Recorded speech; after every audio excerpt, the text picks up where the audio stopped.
નમસ્કાર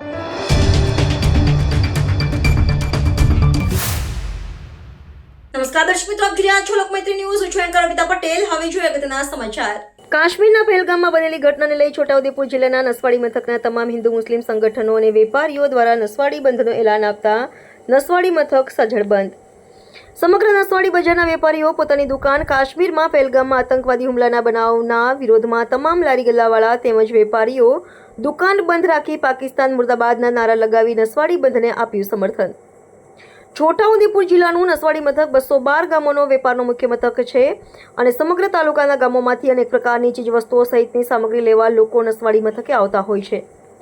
ત્યારે નસવાડી ખાતે તમામ વેપારી મંડળ તેમજ હિન્દુ મુસ્લિમ સંગઠનો ભેગા મળી કાશ્મીરના પહેલગામમાં આતંકી હુમલાના વિરોધમાં સોમવારના રોજ એક દિવસ દુકાન બંધ રાખી વેપાર ધંધો ન કરવાનો નિર્ણય લેવામાં આવ્યો છે અને આ કાશ્મીરમાં બનેલી ઘટનાને લઈ લોકોમાં ભારે રોષ છે, જેને લઈ વેપારીઓ પાકિસ્તાન મુર્દાબાદના નારા લગાવી ફરીવાર આવી ઘટના ન બને તે માટે અને ભોગ બનનારાઓને ન્યાય મળે અને હુમલાખોરીને કડકમાં કડક સજા થાય તેવી માંગ સાથે નસવાડીના વેપારીઓ તેમજ નસવાડી ગામના લોકોએ નસવાડી સજ્જડ બંધને સમર્થન આપી પોતાની દુકાન બંધ રાખી હતી, જેને લઈ નસવાડીના બજારો સુમસામ ભાસી રહ્યા હતા.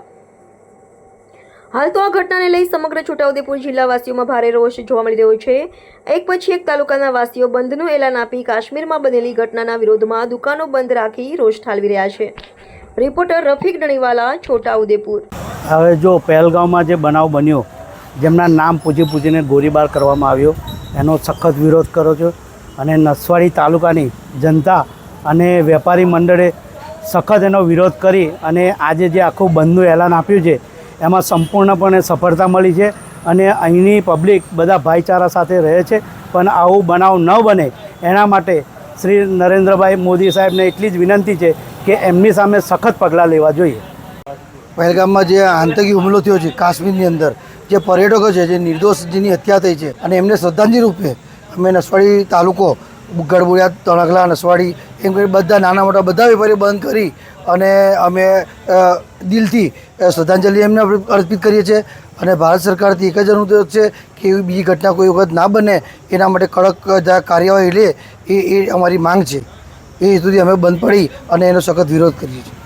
જમ્મુ કાશ્મીરની અંદર આતંકવાદીઓ દ્વારા ટુરિસ્ટ ઉપર જે હુમલો કરી ગોળીબાર કરી મોતને ઘાટ ઉતારવામાં આવ્યા છે, એના વિરોધ સ્વરૂપે આજે નસવાડી તાલુકો સ્વૈચ્છિક બંધ દરેક નાગરિક સાથે રહીને બંધ પાડવામાં આવ્યો છે અને એનો વિરોધ કરવામાં આવ્યો છે કે આવી ઘટના વારંવાર જમ્મુ કાશ્મીરમાં અને ભારત દેશની અંદર ઘણી જગ્યાઓએ બનતી હોય છે.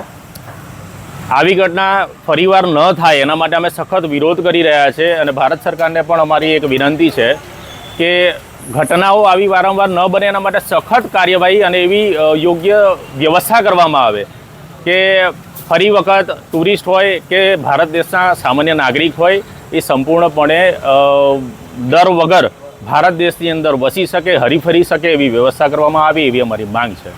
કાશ્મીરના પહેલગામમાં આતંકવાદીઓ જે હુમલો કર્યો હતો અને નિર્દોષ લોકોને મોતને ઘાટ ઉતાર્યા હતા, જેને લઈને નસવાડીમાં વેપારીઓથી બંધ પાડ્યું છે. નસવાડી તાલુકાના ગઢબોરિયા, તણખલા અને નસવાડી જે વેપારના વડો મથક છે તે તમામ દુકાનો છે તે બંધ રાખી છે અને 210 ગામોના લોકોને જીવન જરૂરી ચીજવસ્તુઓ જે મળતી હોય છે તે દુકાનો બંધ રહી છે.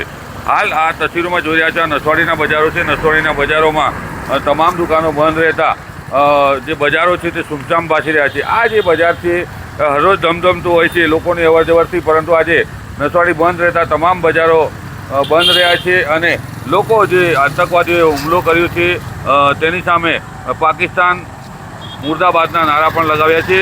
વેપારીઓ એકત્રિત થઈ અને મૃતકોને શ્રદ્ધાંજલિ પણ આપી હતી. રફીક ધણીવાલા, GSTV, છોટાઉદેપુર.